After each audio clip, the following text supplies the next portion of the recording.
Facebook, Twitter, YouTube.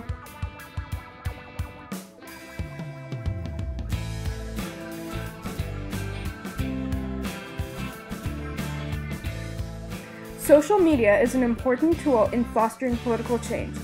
Because of its ability to connect people, structure social interactions, and organize dynamics, social media was used by many people in the Middle East to plan protests with the goal of bringing about political change. Social media connects people to their communities, to one another, and closer to their goals of political change. Facebook has been a big tool in organizing people in countries and planning protests. Twitter and blogs have been used to break and spread news about the protests that were happening, and YouTube has been used to spread video about exactly what has been happening and incite emotion and passion into people in these countries.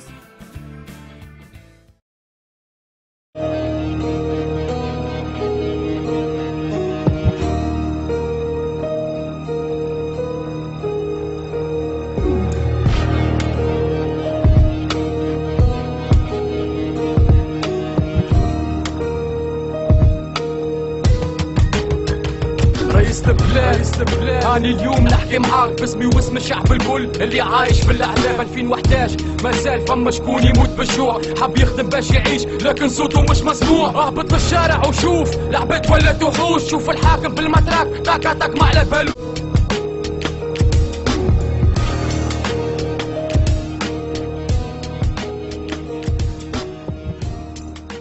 Nizar El-Sayad has written blogs and books about Egypt and runs the Center for Middle Eastern Studies at UC Berkeley.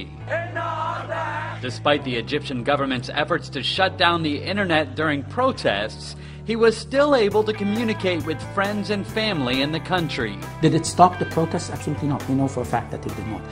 Did it bring about a situation where people could not communicate with each other?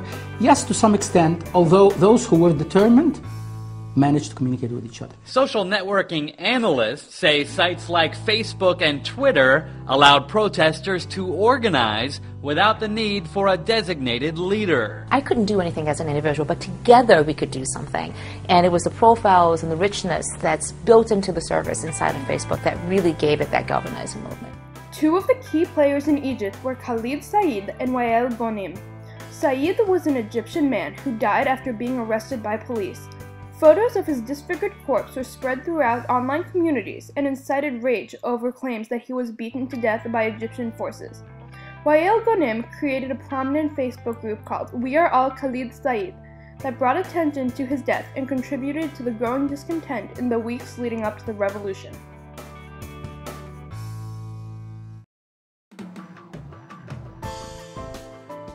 In Syria, Twitter and Facebook have played a big role in fostering political change. Twitter users have been sending out up-to-date reports on current events that are transpiring in Syria, keeping people connected to the protests and encouraging support and participation. Syrians have used Facebook to plan events, such as the Day of Rage, to reach more people and spread the news. In Bahrain, more than 10,000 people were protesting, one of the largest political demonstrations ever seen in the nation. Despite government actions, a Facebook page calling for solidarity demonstrations created a cyber wildfire. There were hundreds of hits on the site, turning into thousands, turning into more than 12 million. The call said, "We encourage you to join the thousands on the street right now." The call spread through cell phones, smartphones, and through people like internet activists and bloggers. In Libya, social media websites such as Flickr and BuzzFeed allow people to share pictures and videos of the events that are occurring. Pictures and videos of protesters have circulated, gaining support in favor of anti-Gaddafi forces.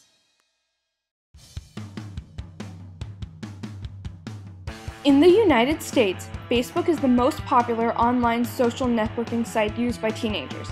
35% of teenage girls blog, and 94% of teens post photos online. Boys dominate one area, posting of video content online. Teens in the US use social media sites like Facebook, MySpace, and blogging sites to post photos, videos, and information about themselves and their thoughts that others can view. They use YouTube to post, share, and watch videos of themselves, their friends, celebrities, or other funny or important events. While teenagers are big users of almost all social media sites, Twitter is an exception. Only 8 to 10% of Twitter users are teens, but not all of them maintain active accounts. They use it as a source of information and news about celebrities, important people, and events.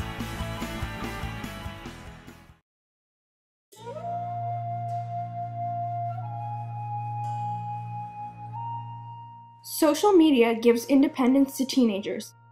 They are able to have private space even while they're still at home. They're able to communicate with their friends and have an entire social life outside of the view of their parents without having to leave the house. Parents and adults are concerned about predators and pedophiles. Dangers of this internet lifestyle include online sexual exploitation of children and internet predators. Is a predator looking for your child?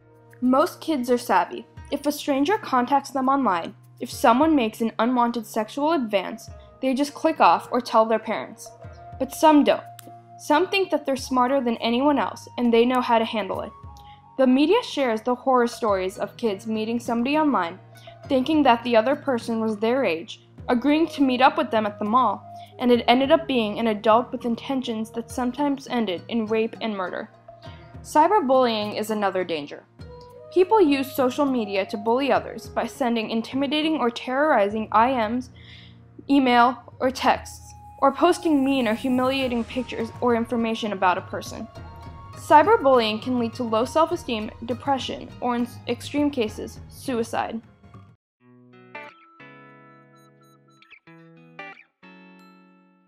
Some believe that social media does not have a role in education.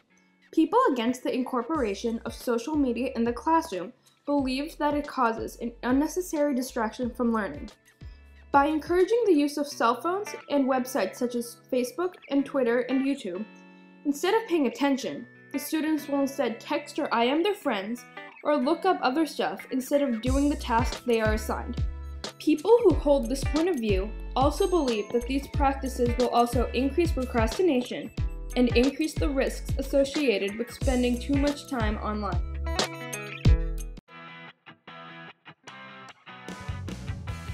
Social media provides great resources to educate our kids in a social networking environment. Many students, Carl, have MySpace, Facebook, they're all hooked up right now. So it makes sense to bring education into this for the kids. Absolutely. Yeah. They already have accounts, they understand the medium, right? The paradigm of social media, social networking. So the learning curve to learn the tool to educate them with is low. It's almost gone. Yes. And today, the other thing that's happening today is that many of the kids have cell phones and they're already connected that way as well. And the social media sites allow communication over that. So not only can you teach in the classroom in like a computer lab, but you can also reach them with text messaging over phones as well. Despite all opposition, social media is not going away. When schools have tried to ban social media, they've had negative results. When schools tried to lock down internet access, they found that as well as taking up time and detracting from learning, it did not encourage the pupils to take responsibility for their actions. Students have also proven that the use of social media sites increases student engagement, therefore causing them to learn better.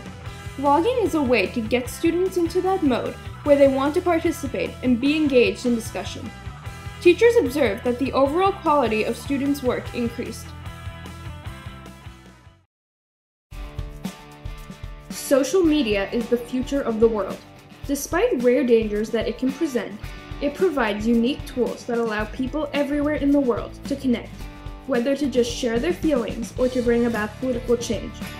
Instead of denying the power of social networking, people should embrace it and utilize it to bring about change and make a difference.